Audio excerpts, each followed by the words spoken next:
A'udhu billahi minash shaitanir rajim. Bismillahir rahmanir rahim. Dear students, Assalamu alaikum warahmatullahi wabarakatuh.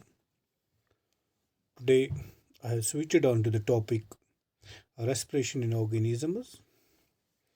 It is for 7th class students and the subject is science.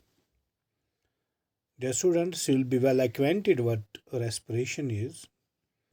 As you already know, it is the process of breakdown of food in the cell with the release of energy. We may call it as cellular respiration as well. Cellular respiration or simply respiration, it takes place in the cells of all organisms. Dear students, in the cell, the food or glucose is broken down into carbon dioxide and water using oxygen. When breakdown of glucose occurs with the use of oxygen, it is called aerobic respiration. Food can also be broken down without using oxygen. This is called anaerobic respiration. Now, dear students, you know respiration has two main types, aerobic respiration and anaerobic respiration. Now, what is aerobic respiration? That type of respiration which requires oxygen. And anaerobic respiration is that type of respiration where oxygen is not required. Now, dear students, food can also be, as you know, food can also be now broken down without using oxygen to what we call as anaerobic respiration.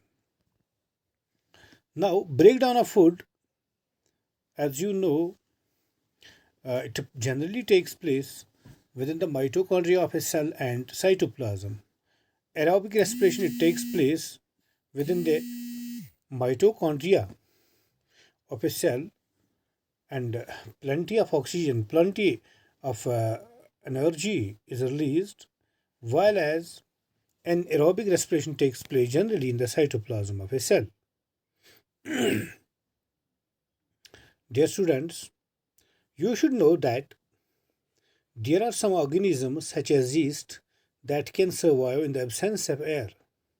They are called anaerobes.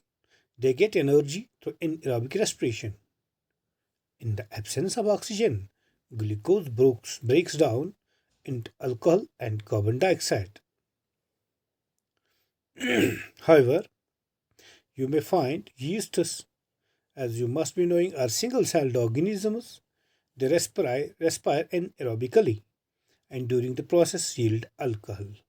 They are therefore used to make wine and beer. You know, dear students, in fermentation we use yeast powder that respires anaerobically, and during this process alcohol is formed.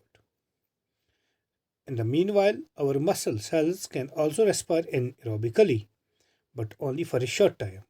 When there is a temporary deficiency of oxygen during heavy exercise, fast running, cycling, walking for many hours, or heavy weight lifting, the demand for energy is high, but the supply of oxygen to produce the energy is limited. Then anaerobic respiration takes place in the muscle cells to fulfill the demand of oxygen, and as a result, you know there are muscle cramps. There are muscle cramps after heavy exercise. The cramps occur when muscle cells respire anaerobically.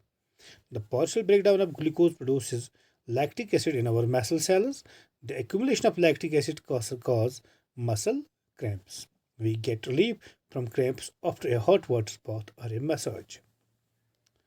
Can you guess why it's so? Hot water bath or massage improves circulation of blood. As a result, the supply of oxygen to the muscle cells increase. The increase in the supply of oxygen results in the complete breakdown of lactic acid into carbon dioxide and water. Now, dear students, there is one more term you must be knowing. The students are always confused with, that is, they take up this term breathing with respiration, while as it is different to that of respiration. Breathing, well, now what breathing is, let's perform an activity for it. Just Close your nostrils and mouth tightly and look at your watch. What did you feel after some time? How long were you able to keep both of them closed? Note down the time for which you could hold your breath. So now you know that you cannot survive for long without breathing. You must have seen the movement of the abdomen of dogs, cats, and cows. As they breathe, breathing means taking in air rich in oxygen and giving out air rich in carbon dioxide with the help of respiratory organs. Dear students, respiration is something different, and breathing means simply to take in oxygen and to release out carbon dioxide. The taking of air rich in oxygen in the body is called inhalation, and giving out of air rich in carbon dioxide is known as exhalation. Now, dear students, we have two terms here: inhalation, exhalation. Inhalation means taking in oxygen rich air, and releasing out carbon dioxide is exhalation.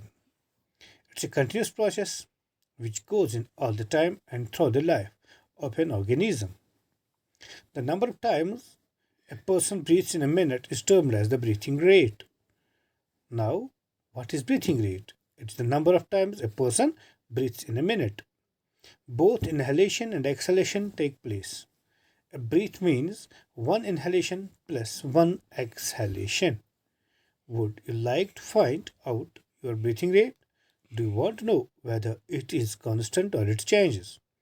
According to the requirement of oxygen by the body. Now, what quantity? Now, what's the quantity?